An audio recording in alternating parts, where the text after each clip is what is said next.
The office windows stretched from floor to ceiling, offering a panoramic view of the Manhattan skyline. The city sprawled out beneath him like a living organism, buzzing, blinking, always moving. Nathaniel Reed stood with his back to the room, a hand resting on the cool glass as the last light of the day washed over him. The hum of emails being sent, the muted clatter of keyboards, and the occasional clipped footsteps of assistants filled the silence. It was past 6. Most of his team had already left. He hadn't noticed. He barely heard the quiet knock on the glass door. "Mr. Reed," said Janine, his assistant of 10 years. "You asked me to remind you about the appointment, Dr. Mead, for Charlotte." He blinked. "Right, the therapist." She hovered a little, hesitating. "She's been waiting in the lobby for a while," Janine added. "Should I tell her to come up?" He straightened. Yes, thank you." It had been 3 months since Charlotte's mother moved to London, the official story being an opportunity she couldn't pass up.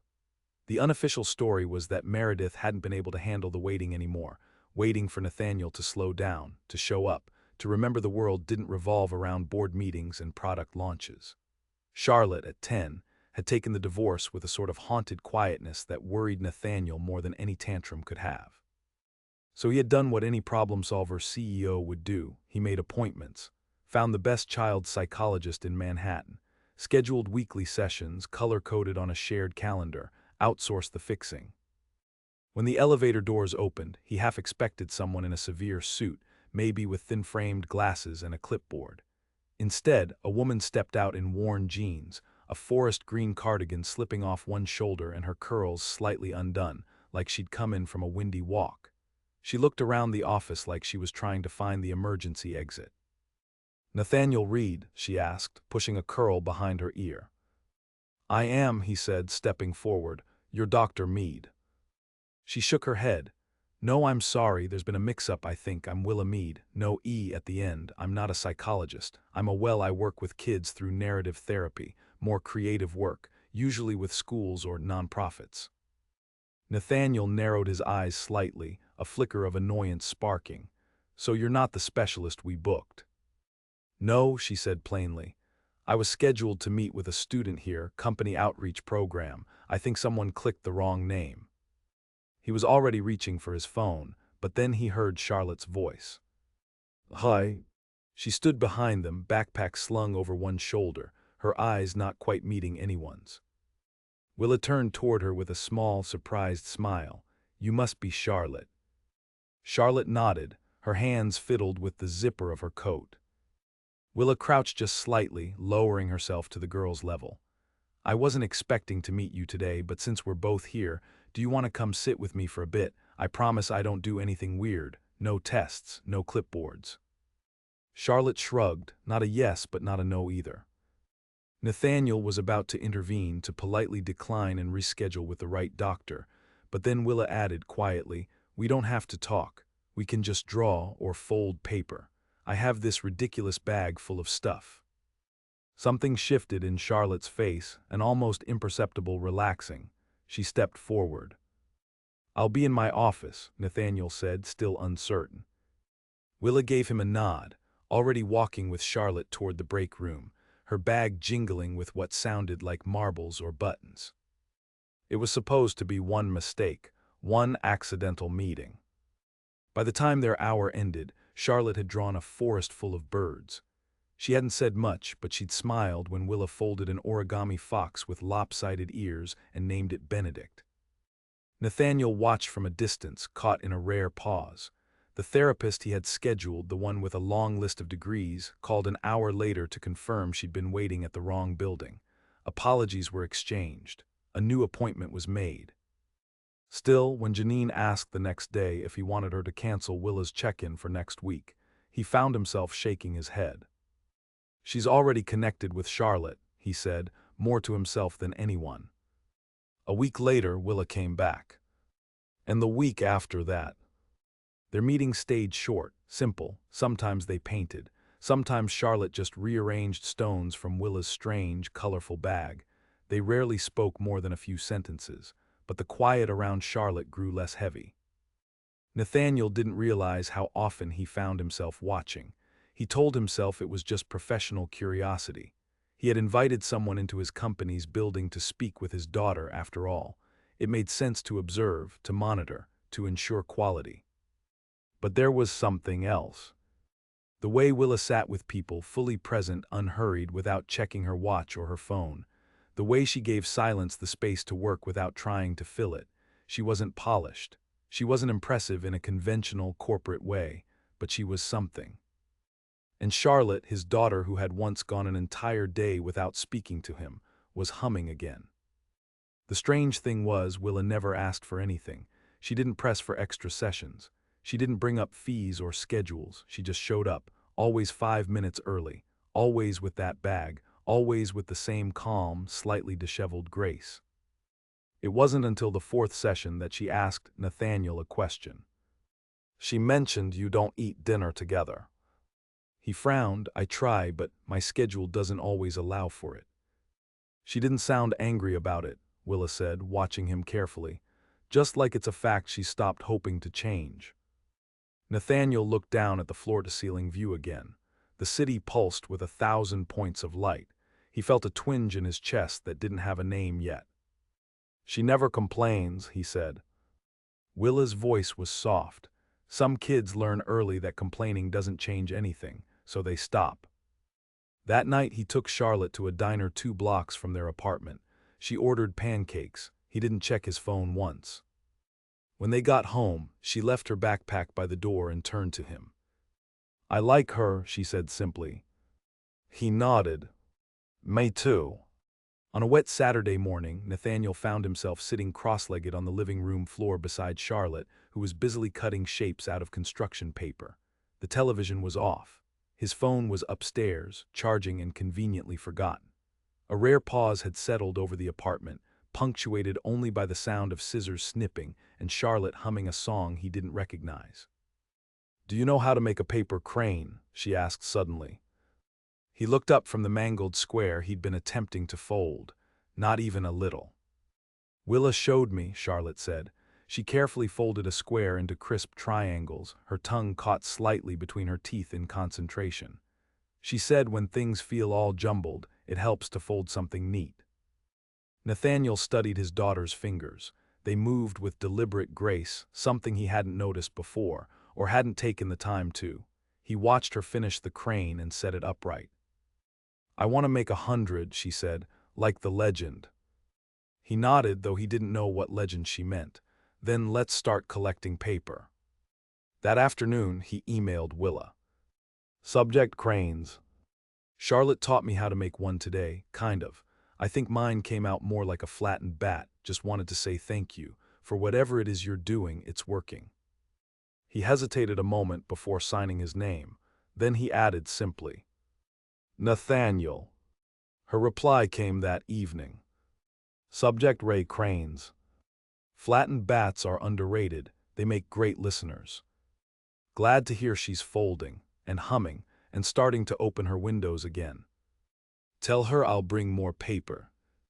W. Weeks turned into a rhythm. Tuesdays meant Willa. Tuesdays meant Charlotte sketching scenes of foxes hiding under trees or folding shapes on the edge of the coffee table. Tuesdays meant Nathaniel lingering a little longer near the break room door, pretending to sort through files or take calls, when really he was just listening. Willa never treated the sessions like therapy. She never used the word trauma, never prodded into what had happened with Charlotte's mother unless Charlotte brought it up. Instead, she told stories. Some real, some not. Once she let Charlotte invent a whole village of tiny foxes who wore boots and ran a soup kitchen for lost animals. She brought a small stuffed bear one day just to be part of the council. Nathaniel started to notice the change in Charlotte long before he let himself acknowledge it. She didn't flinch when a stranger asked her name. She started leaving little drawings in his briefcase. She set an alarm on his phone labeled "Dinner, sit still," and he obeyed it. But something else shifted too, slowly and not where he expected. The more he saw Willa, the more something under his skin stirred. Not attraction, not in the traditional sense, not at first. It was more like awareness. A growing recognition that this woman, who always looked like she'd just come in from the wind, whose cardigan sleeves were often ink-stained from doodles, held a kind of presence he'd never known he needed. She was chaos in all the places he was control, and yet she made the air lighter. One evening after Charlotte's session, Willa lingered. Charlotte had left her bag behind and gone to the restroom. The office was quiet. Rain tapped at the windows. Willa stood near the coat rack, turning something over in her hands. It was a paper fox. Another one, slightly better than her first attempt. "You ever going to tell me what you do when you're not here?" Nathaniel asked, voice low. She looked up, amused. "What makes you think I do anything? You seem like someone who disappears somewhere important between visits." Willa smiled faintly. "That's flattering. I work at a community center in Red Hook, kids who fall through the cracks. I run story labs and art groups. Sometimes I just sit and listen." He nodded. "That tracks." She tilted her head. "Why do you care?" The question caught him off guard. She hadn't asked it to challenge him. She asked it like someone who genuinely didn't assume anyone would be interested. "I'm starting to think you've helped my daughter more in a month than her last two specialists combined," he said. "That matters to me." She looked away, the paper fox still in her hands. "She's teaching me too," Willa murmured. "She notices things most people overlook." He looked at her then, not the way he had before, detached, professional. This time he looked and let himself feel what was building. "Is that a therapist thing," he asked gently, "or a you thing?" Willa chuckled. "It's a human who's messed up enough times to know better thing." Charlotte returned then, and the moment passed, but it left something behind. That weekend, Nathaniel found himself in Red Hook. He didn't announce his visit, he just showed up. Willa had mentioned an open art session, and for reasons he didn't entirely understand, he wanted to see her world outside the frame she showed at his office. The center was a squat brick building tucked between a laundromat and an empty lot. Inside, kids were clustered around paint-splattered tables. Someone had hung string lights across the ceiling, and the air smelled like glue sticks and fruit snacks. Willa was crouched beside a boy who looked no older than 7, holding a paper dragon and giving him editing notes as if it were a Pulitzer contender. When she looked up and saw Nathaniel, her eyes widened, but she didn't look annoyed, just surprised. "Corporate recon mission?" she asked when she came over. "I thought I'd donate some supplies," he said, holding up a tote bag full of markers and paper. She gave him a long look, then smiled. "Come on then, let's see if you remember how to fold a crane." He ended up staying 3 hours. By the time he left, he'd been painted on, challenged to a drawing contest, and invited to a make-believe tea party hosted by 2 very serious 8-year-olds. Willa watched him from across the room, a subtle warmth in her expression he hadn't seen before. Not quite invitation, but no longer guarded. Later that night, she texted, "Thanks for showing up today. That place can be heavy sometimes. You helped lighten it." He stared at the message for a long moment before replying. "You do that for Charlotte, just returning the favor." There was a pause before her next message came through. "Be careful, it's contagious." He smiled despite himself. The next Tuesday, she arrived 5 minutes early as always, but this time she waited for him to meet her at the door. Charlotte was already inside, helping Janine water the plants. Willa handed him something. A small, perfect paper crane. "Yours," she said simply, "for the 100. He didn't unfold it, he held it like something fragile, something worth keeping. He didn't know it yet, but somewhere in the fold of that paper, a corner of his life had already begun to turn. Charlotte fell asleep in the back seat, her head tilted toward the window, a streak of sunlight tracing across her cheek. Nathaniel glanced at her in the rearview mirror before turning his eyes back to the road. The city had slipped away behind them, replaced by winding trees and gravel shoulders. They hadn't planned a weekend out of town, not exactly, but Charlotte had asked if they could go somewhere without buildings for a while, and he couldn't bring himself to say no. He drove until his shoulders loosened, until the radio played old songs no one requested anymore, until the road gave way to a cottage-style inn nestled near a lake, where the front desk clerk handed him a key attached to a slice of driftwood. There was no signal, no Wi-Fi. The room smelled like pine and something sweeter, like soap made from lavender. Charlotte explored the small cabin's rooms with the quiet awe she usually reserved for art museums. She found a basket of board games under a bench and held up a dust-covered Scrabble box like it was a treasure chest. Nathaniel sent Willa a photo of the lake, unsure why until she replied. "That's a good sky, looks like one you can exhale under." The next morning, Charlotte took a sheet of the cabin's stationery and began drawing by the window. Nathaniel watched her from the porch, a mug of coffee warm in his hands. For the first time in months, she looked neither tense nor retreating, just present. He wondered how long she'd been holding her breath around him. They stayed 2 nights, just long enough for the air between them to settle, just long enough for Nathaniel to learn he didn't need to fill silence to make it meaningful. On the drive back, Charlotte asked if Willa liked lakes. He hesitated. "I think she would." She nodded, then looked out the window again, humming something he didn't recognize. On Tuesday, Charlotte greeted Willa with a folded map she'd made of the lake, complete with drawn-in loons and a fictional cafe that only served blueberry muffins. "She says you need to visit it," Nathaniel told Willa after Charlotte had gone to wash ink off her hands. "The map says your cabin is next to the thinking rock." Willa traced the little scribbled landmarks with her fingers. "That's very specific placement. She must think I have a lot to think about." "Do you?" Willa glanced at him. "Everyone does." He studied her then, really studied her. She looked tired in a different way than he usually saw, not from lack of sleep, but from carrying too much that had no outlet. "You let everyone else set the weight down," he said quietly, "but who holds yours?" She didn't answer right away. "I've learned to fold it small," she said at last. "Pack it tight, tuck it where no one can see." His voice was softer than he meant it to be. "That's not the same as letting it go." Willa blinked, her expression unreadable for a beat. Then she laughed, not unkindly. "Careful," she said. "You're starting to sound like someone who gets it." That night, Nathaniel stood in Charlotte's doorway a moment longer than usual. She was asleep, one arm flung across a pillow, the paper lake map tucked beneath her bed lamp. He wondered how long it would last, this sense of ease they were building. He wondered what it would take to break it, and who he'd be when it did. The next week, Willa didn't show. Janine came in with an apologetic expression and a printed email. "Unexpected emergency. I'm sorry for the short notice. Please tell Charlotte I'll be in touch soon." Nathaniel stood in the break room, holding the paper like it might offer more if he stared long enough. That evening, Charlotte asked, "Did she stop coming?" He shook his head. "Just one missed day, she'll be back." But something in him tightened. By Thursday, still no word, no reply to his messages, no updates. He didn't know what line he was allowed to cross. They weren't friends. They weren't whatever else they might have been turning into. She was the woman who had helped his daughter reemerge, and now she'd disappeared. On Saturday, he drove to Red Hook. The center looked quieter than usual. No kids out front.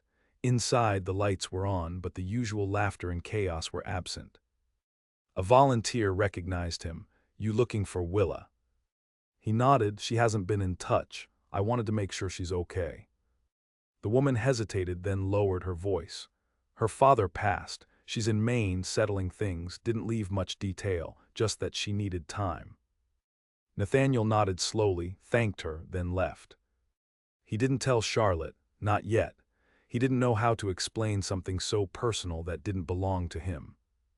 But he emailed Willa. Subject: Thinking Rock. "There's a quiet spot by the lake where the trees lean a little. Charlotte says it's where people go to think when they're sad, just in case you need it." No reply came. Weeks passed. Charlotte folded cranes, drew foxes, asked fewer questions about Willa, but the silence she left behind lingered. Nathaniel kept showing up, kept bringing dinner to the table, kept reading one chapter of a book every night, even when he was too tired to make sense of the words. It wasn't until mid-April that Willa returned. She didn't announce it, didn't call ahead. She walked into the lobby carrying her bag, her curls windblown, her face pale but composed. She looked older, not in a way that could be measured in lines or years, just more weathered, like something had been stripped away. Nathaniel stepped out of his office when he saw her. For a moment they just stood across from each other, the same old space between them, but something irrevocably different.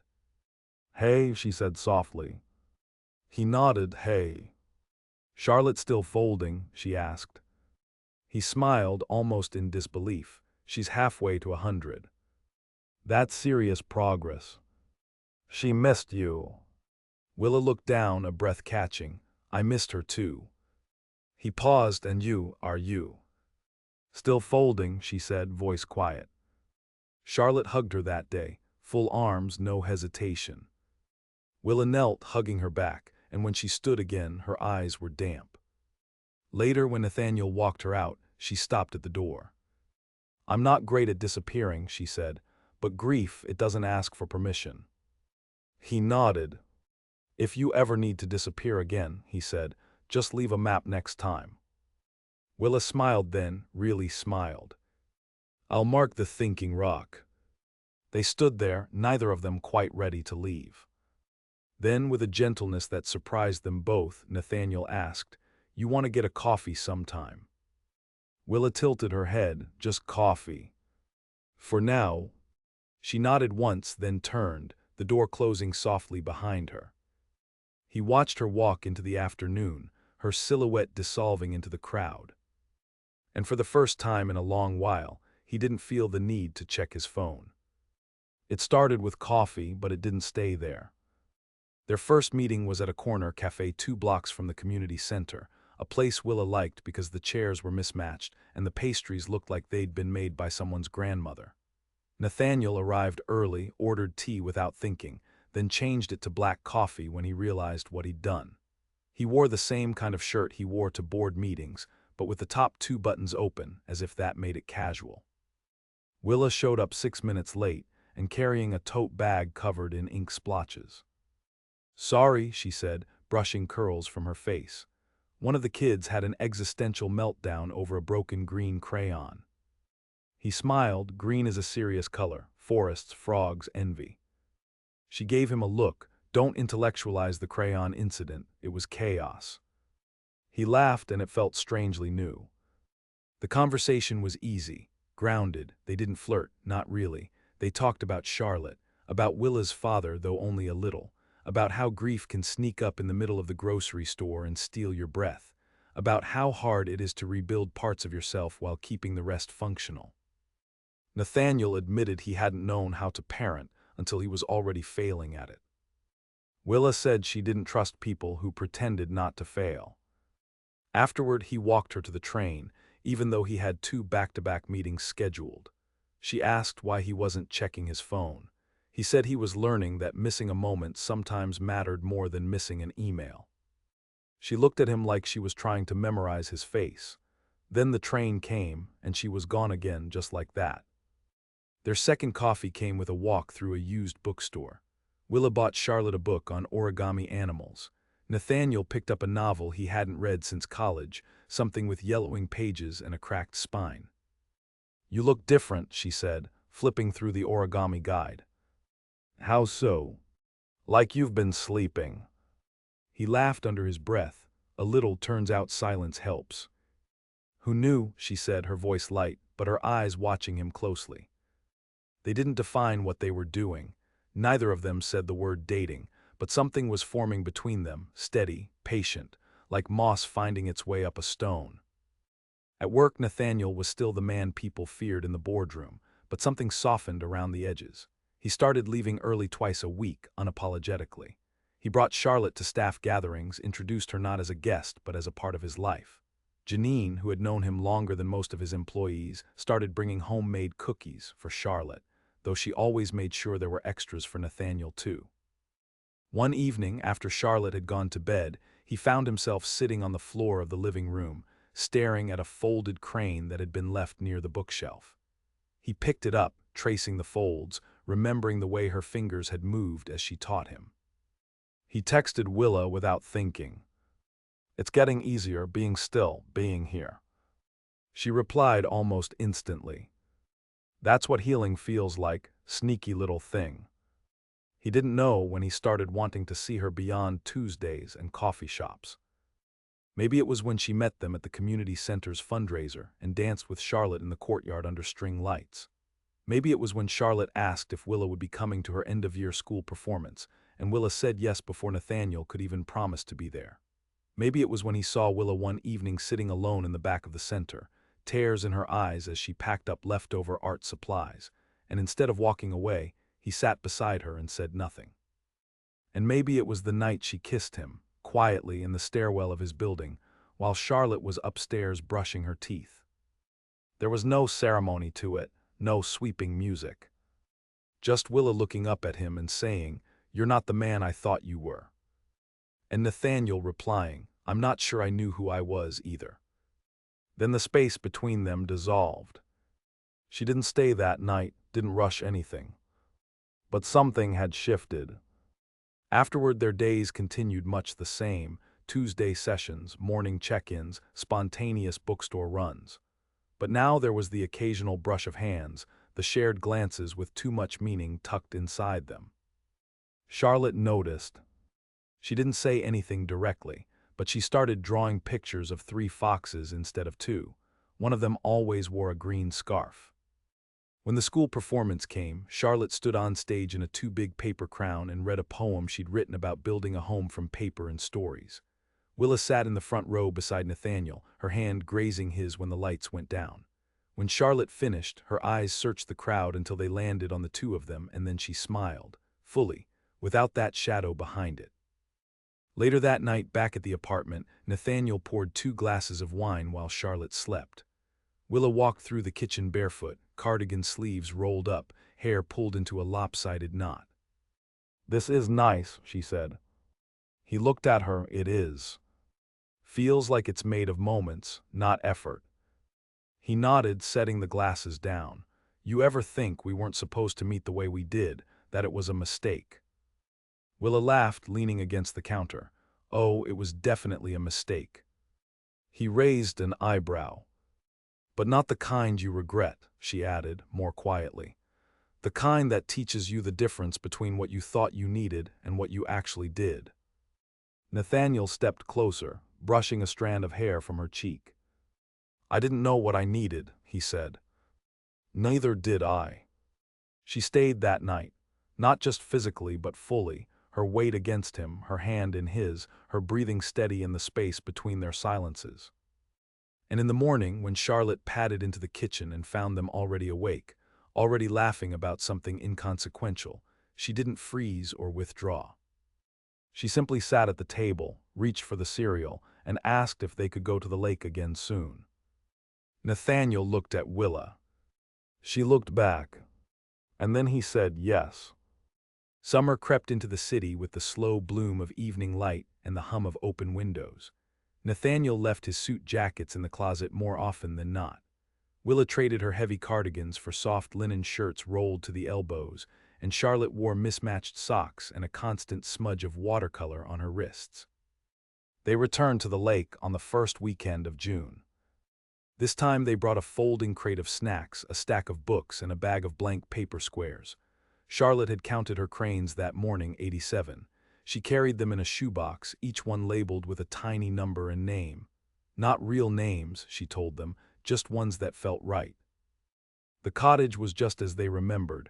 The air was thick with pine and warmth, and the silence held no tension. Just breath, just space. On the second day, they found the thinking rock. It sat at the edge of a clearing, half shaded by trees, large enough for 2 if they didn't mind sitting close. Charlotte named the trees around it like friends: Whisper, Blink, and Tumble. Then she left them alone, skipping down the trail with a pocket of sunflower seeds and a promise to stay where she could still hear them call. Willa sat first, knees drawn up, watching the light shift between the branches. Nathaniel joined her, hands resting in the space between them. He exhaled slowly. "Feels like another life, the version of me before this." Willa glanced at him, her voice quiet. The man who sent his daughter to the wrong therapist. He smiled, eyes soft. "I was trying so hard to fix her, because I couldn't admit she wasn't the only one who was lost."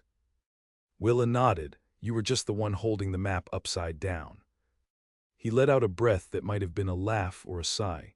"What happens now?" Now she looked out at the lake.